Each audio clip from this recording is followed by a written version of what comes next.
수험생 여러분 안녕하십니까? 부동산학 개론의 김하선입니다. 자, 오늘도 배웠던 내용을 가볍게 정리하는 시간을 가져보도록 할게요. 자, 첫 번째 문제 적산법 나왔군요. 여러분 적산법은 감정평가 3방식 중 원가 방식에서 임대료를 구하는 방법인 거 알고 계시죠? 그래서 의미 자체가 감정평가에 관한 규칙, 즉 법조문에 해당이 된다고 말씀드렸습니다. 따라서 적산법의 뜻을 보니까 적산법이란 대상 물건의 기초가액에 기대 이율을 곱하여 산정된 기대 수익에 대상 물건을 계속하여 임대하는 데 필요한 경비를 더하여 대상 물건의 임대료를 산정하는 감정평가 방법을 말한다라고 규정하고 있지 않습니까? 따라서 1번을 보니까 기초가액 기대 이율, 또 필요한 경비를 더한다, 임대료를 구한다. 옳은 지문이 되겠죠. 맞습니다. 2번 거래 사례 비교법 적용에 있어서 거래 사례의 선택 기준. 거래 사례 비교법의 자료 수집 기준은 크게 4가지가 있다고 배웠죠. 사, 시, 지, 계. 사, 사정 보정 가능성이 있을 것. 시, 시점 수정 가능성이 있을 것. 지, 지역 요인의 비교 가능성이 있을 것. 계, 개별 요인의 비교 가능성이 있을 것. 사시지계 4가지 기준이 있어요. 근데 그 4가지 기준 중에 당사자의 정통성 이런 기준은 없다는 거죠. 그래서 2번은 틀린 지문에 해당이 됩니다. 3번 거래 사례 비교법상 수집되는 사례 자료는 아무런 사정이 개입되어 있지 않은 정상적인 사례이어야 한다. 이 문장이 얼핏 보면 그럴듯하고 맞는 지문처럼 보이지만 사실 틀렸죠. 왜냐?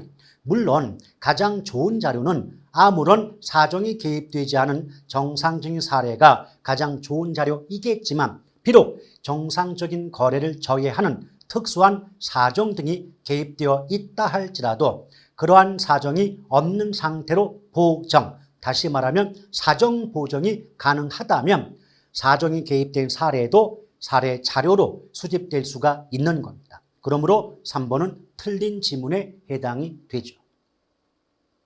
자, 4번을 보시면 거래 시점의 사례 부동산 가격을 기준 시점의 사례 부동산 가격으로 바꿔주는 작업, 이걸 시점 수정이라 그래요. 사정 보정이 아니라 시점 수정이죠. 그래서 어려우신 분들은 지금 거래 시점, 기준 시점, 시점이란 말이 2번 반복이 되니까 이건 시점 수정이다. 이렇게 파악을 하셔도 상관이 없지 않겠습니까? 틀렸네요. 5번 공시지가 기준법으로 토지의 가치를 평가하는 경우 시점 수정은 불필요하나 사정 보정은 필요하다. 틀렸습니다.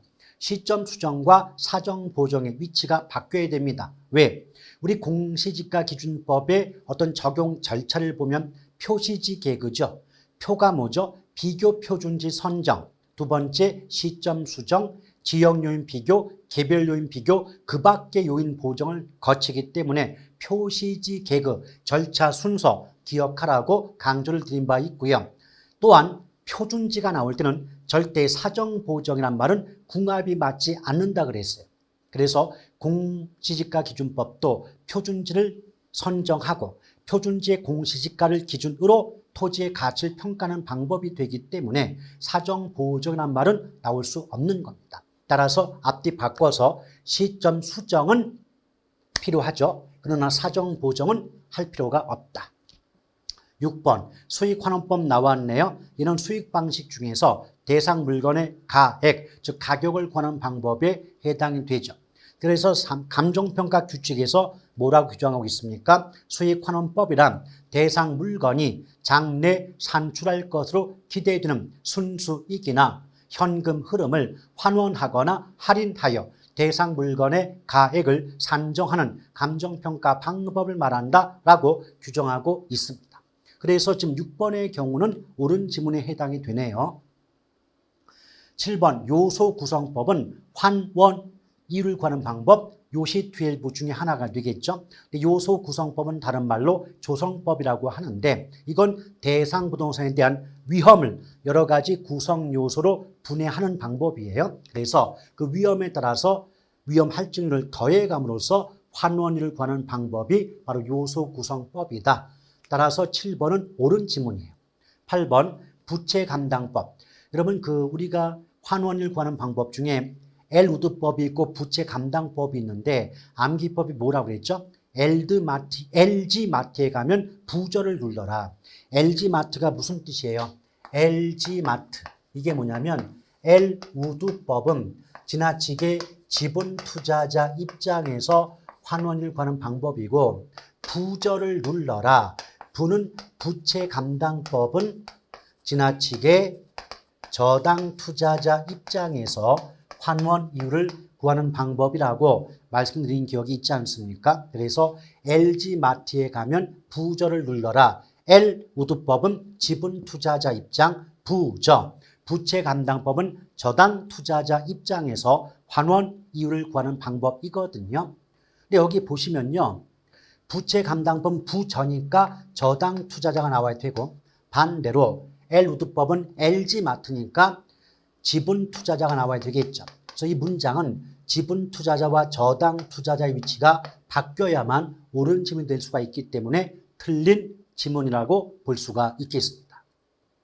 9번 부채 감당법은 공식 자체가 부대저죠. 부대저. 어떻게 외웁니까? 부대 근처는 가격이 저렴하다. 부대저로 환원을 구하는 방법으로 지나치게 저당 투자자, 부저니까 저당 투자자 입장인 거 맞죠? 따라서 9번은 맞는 지문이에요. 10번 물리적 투자 결합법은 소득을 창출하는 부동산의 능력이 토지와 건물이 서로 다르며 분리될 수 있다는 가정에 근거하여 종합적인 환원율을 구하는 방법이다. 맞습니다. 자, 이렇게 해서 오늘 배웠던 내용을 가볍게 정리를 해보았네요. 자, 12주에 걸쳐서 기본론 수업 받으시나고 대단히 고생들 많으셨고, 자, 다음 주부터는 좀 더 화이팅 하시고 힘찬 모습으로 찾아뵙도록 하겠습니다. 대단히 수고하셨습니다. 고맙습니다.